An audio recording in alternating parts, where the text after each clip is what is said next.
Good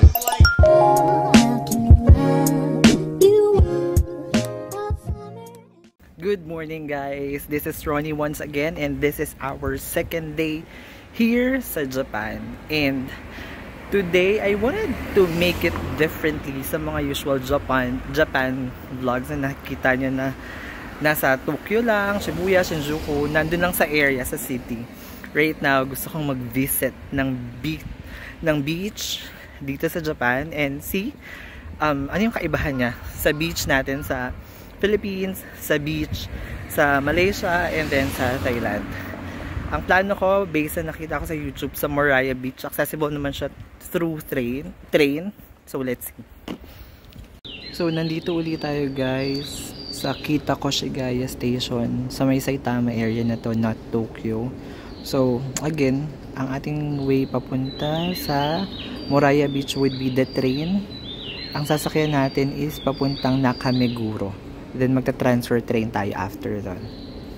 Kakababa lang natin ng train guys, and right now I need to walk 1.1 kilometers, so that's around 15 minutes walk papunta din sa beach side. Ito yung neighborhood dito sa, actually located siya dito sa Chiba, Japan.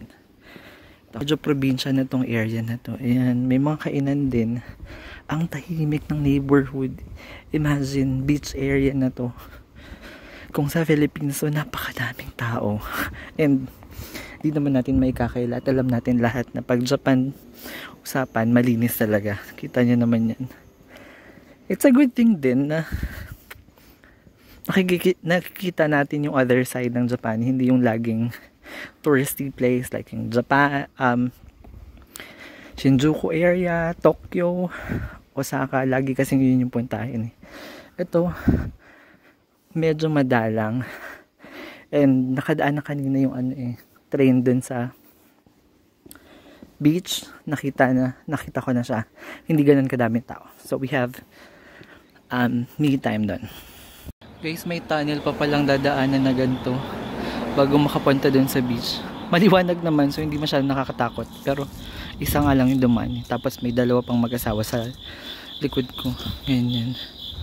And we made it guys, dito sa Moraya Beach sa may Chiba, Japan. Medyo maganda yung beach, malinis, although meron yung mga na tuyunan na mga seaweed ata yan, or mga seagrass ganyan, pero konti lang ang tao, good thing. At makakapag solo tayo sa beach ng picture. Ayan, look at the view and appreciate it guys. It's actually around Saitama kasi ako galing, so it's around, it took me 3 hours to get here, pero nasa train lang naman ako po. Kung manggagaling ka sa Tokyo going here, roughly 2 hours lang siya, and 15 minutes walk from the station.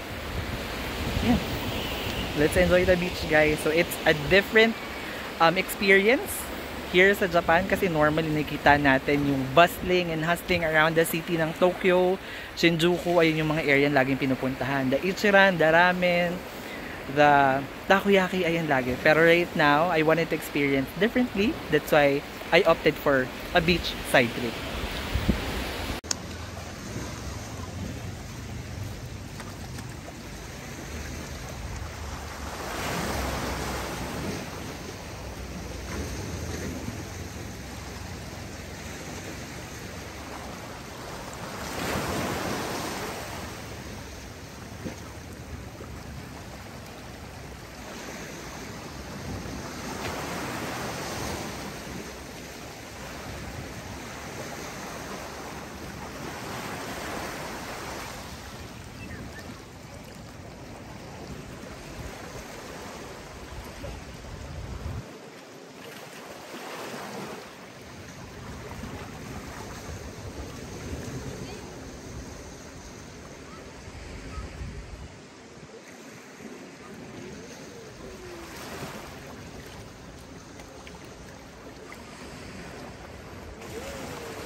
Look at the view guys. Ang konti lang ng tao, grabe. Dito may mga nangingisda, may mga bata. Doon sa kabila, meron dong family. Ayan. Look at that. Imagine Japan has beach as well. And ito yung itsura ng beach nila guys. Malinaw yung tubig, malinis. Though meron lang talagang mga seagrass, pero makakapag-swimming ka. Tsaka yung sand, maganda rin yung quality. Look at the water. Yan, malinaw siya. Nakikita mo pa yung ilalim. Although hindi siya paano ko ba sasabihin? May seagrass kasi. So akalain mo, mga sea urchins yan. Pero malambot, seagrass yan. So, safe pa rin naman matitinik ng sea urchin. And then yun siya, doon pero parang may temple something, di ko alam anong tawag dyan. And then yung kahabaan ng shoreline, ayan, simula doon. Ayan, sa akin pala nakaharap kanina. Ayan siya, doon yung kahabaan ng shoreline, simula doon, paikot siya, ganun, hanggang doon pa sa kabilang side. Kasi ito dito nagfe-fish yung mga tao. And then yeah, ganyan siya. And then ayan yung quality ng water na guys, ang linaw din talaga. Kita mo yung ilalim, yung sand doon sa ilalim, and may konting fish. Ayan. Nice, super ganda. Buti tinuloy ko tong plano ko dito na mag-beach today. Ayan. Nice. Hindi siya ganun ka-white, hindi rin siya ganun ka-fine, pero sakto lang. Since free lang din naman siya. And kagandahan, kahit free siya, na maintain yung kalinisan. Hello, it's Japan. Alam naman natin pag Japan, #1 talaga, disiplinado, and then malinis talaga sila. And you can see it naman dito sa beach nila. Even though it's public, malinis, thumbs up. And ang ganda. Maliligo muna guys.